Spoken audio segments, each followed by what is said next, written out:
আসসালামু আলাইকুম। সকল জল্পনা-কল্পনার অবসান ঘটিয়ে জামায়াতের কৌশলের কাছে বিএনপি পরাজিত। ৫ই আগস্টের পর থেকে বিএনপি যত কৌশল করেছে রাজনীতিতে, সবগুলি ফেল করছে এবং জামাত যত কৌশল করেছে সবগুলিতে জামাত সাকসেস হয়েছে, সফল হয়েছে। ৫ই আগস্টের পর থেকে জামাত নির্বাচন নিয়ে ব্যস্ত ছিল, রাজনীতি নিয়ে ব্যস্ত ছিল। জামাত জানে বিএনপি এই সুযোগে সন্ত্রাস, চাঁদাবাজি, টেন্ডারবাজি, দখলবাজি, দলবাজি, লুটতরাজ, খুন, ধর্ষণ, অপহরণ এগুলিতে জড়িয়ে পড়বে, অন্তর্কন্দলে জড়িয়ে পড়বে। তারা তাদের দলীয় যে শৃঙ্খলা আছে সেটা বজায় থাকবে না, সেই শৃঙ্খলা ভেঙে পড়বে, কারণ তাদের মূল নেতৃত্বই দেশে নেই, তারেক জিয়াই দেশে নেই। এবং দেশে যারা নেতৃত্ব দিচ্ছে মির্জা আব্বাস সহ, মির্জা ফখরুল সহ, তাদের নেতৃত্বে তাদের কর্মী সমর্থকদেরকে নিয়ন্ত্রণ করতে পারবে না। জামাত সেই কৌশলে করলো কি, বিএনপিকে সন্ত্রাসের দিকে ঠেলে দিল কৌশলে। এটাই হলো রাজনৈতিক কৌশল। আপনি রাজনীতির মাঠে যদি কৌশলী না হন, তখন আপনি পরাজিত হবেন। আজকে সন্ত্রাসের দিকে দিয়ে দিল বিএনপিকে। বিএনপির সকল অঙ্গ সংগঠনের নেতাকর্মীরা, একদম সিনিয়র নেতৃবৃন্দ থেকে শুরু করে তৃণমূলের নেতৃবৃন্দ, সবাই আপনারা দেখবেন যে সারা বাংলাদেশে এই সন্ত্রাস, চাঁদাবাজি, টেন্ডারবাজি, দখলবাজি, এই বাস স্ট্যান্ড দখল, টেম্পু স্ট্যান্ড দখল, লঞ্চ ঘাট দখল, কমলাপুর রেল স্টেশন দখল, এগুলি নিয়ে ব্যস্ত হয়ে গেছে এবং এগুলি নিয়ে ব্যাপক সমালোচনা করেছে। বিএনপি ওখানে ক্ষতিগ্রস্ত হয়ে গেছে, মানুষের মাঝে বিএনপির ইমেজ সংকটে পড়ে গেছে এবং নেতাকর্মীদের কর্মকাণ্ডে নেতাকর্মীরা বিভিন্ন জায়গায় মানুষকে বহু হুমকি দিছে। বহু নেতাকর্মী হাজার হাজার মানুষকে হুমকি দিছে বিভিন্ন জায়গায়, সারা দেশে বিভিন্ন সময়ে ৫ই আগস্টের পর। এতে বিএনপির নেতিবাচক প্রভাব পড়ছে বিএনপির রাজনীতিতে। মানুষের আগ্রহ হারিয়ে গেছে বিএনপির রাজনীতির প্রতি। আর কৌশলে জামাত করলো কি, তাদের নির্বাচনী প্রচারণা চালিয়ে গেছে। জামাত জানে যে আজকেও কালকেও নির্বাচন হবে বাংলাদেশে, সেই নির্বাচনে অংশগ্রহণ করতে হলে তো তাদেরকে প্রচারণা চালিয়ে যেতে হবে। আর আগের থেকে যদি প্রচারণা চালায়, জামাত বাড়তি সুবিধা পাবে। বাড়তি প্রচারণাও, নির্বাচনী প্রচারণা চললো একদিকে, দ্বিতীয় হলো জামাত জনসম্পৃক্ততামূলক কাজ শুরু করলো, যেগুলি সাধারণ জনগণ খুব পছন্দ করে, সেই কাজগুলি করলো। ওয়েলফেয়ার পলিটিক্স করলো। আর বিএনপি করলো গান্ধা পচা, যেগুলি জনগণ পছন্দ করে না, যেগুলি করলে মানুষের মাঝে জনপ্রিয়তা কমে যায় যে কোনো দলের। এই কাজগুলি যদি জামাত করতো, জামাতেরও জনপ্রিয়তা ধস নামতো, জামাতকেও মানুষ পছন্দ করতো না। কারণ ৫ই আগস্টের পর বিএনপি ভেবেছিল তারা ক্ষমতায় চলে আসছে। বিএনপি এই জিনিসগুলি ভাবেনি, কারণ বিএনপিতে ওই মাপের কোনো পলিটিশিয়ান নেই যে যারা খুব ভালো পলিটিক্স বুঝবে যে এখন আমাদের কি করণীয়, এখন আমরা কি করতে পারি।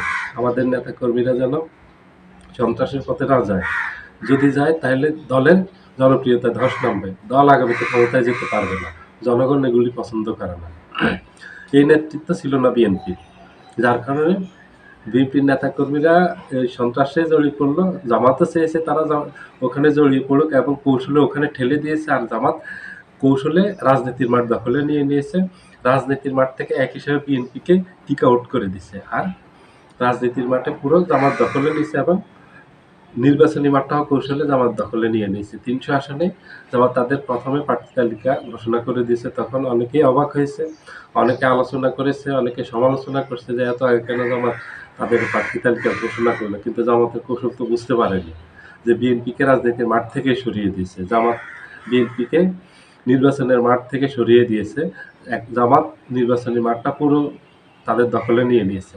৫ই আগস্টের পর যেভাবে বিএনপি যে জনপ্রিয়তা ছিল, বিএনপি সেটা ধরে রাখতে পারলে বিএনপি নিশ্চিত ক্ষমতায় যেত। ৫ই আগস্টের পর তো আলোচনাই হচ্ছিল যে বিএনপি কত বেশি আসন পাবে, কি ৫০০ আসন পাবে, নাকি ১০০০ আসন, নাকি ৩০০ আসন পাবে, ২৮০, ২৯০, কত আসন পাবে, কত বেশি আসন পাবে, এটা আলোচনায় ছিল।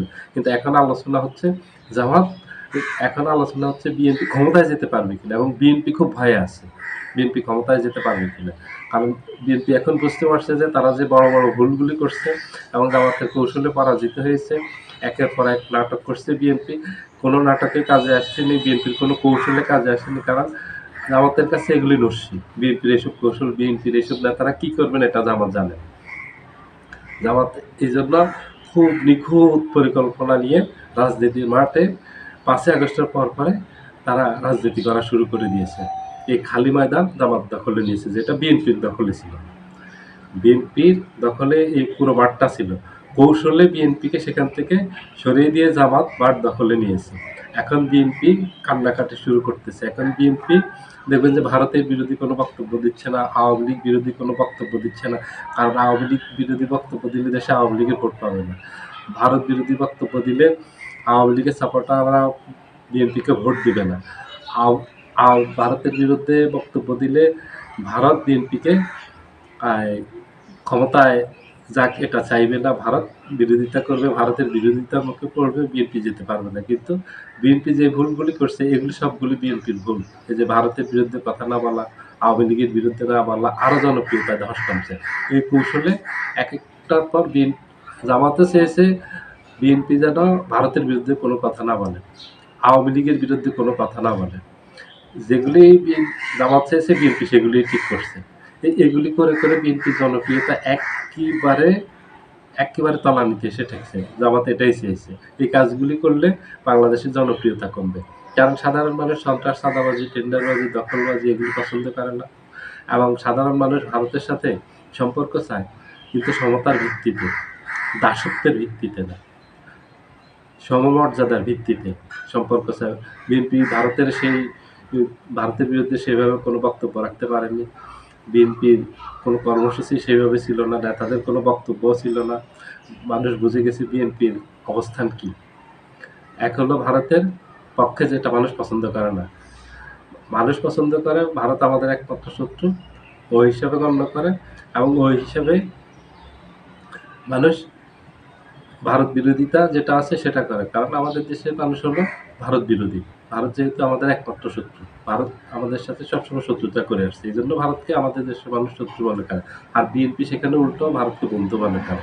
এখানে বিএনপি পরাজিত হলো জামাতের কৌশলের কাছে। জামাত চেয়েছে এটাই করুক বিএনপি, কারণ জামাত চেয়েছে বিএনপি সন্ত্রাসের পথে থাকে। তাইলে ওখানে ব্যস্ত থাকলে এখানে জামাতের এই রাজনীতির মাঠ, নির্বাচনী মাঠ জামাতের দখলে থাকবে। জামাত সেখানে সফল, বিএনপি সেখানে ফেল করছে। এখন সকল কল্পনার অবসান ঘটিয়ে জামাত আগামী নির্বাচনে নিশ্চিত বিজয়ের পথে। সবাই ভালো থাকবেন। আল্লাহ হাফেজ।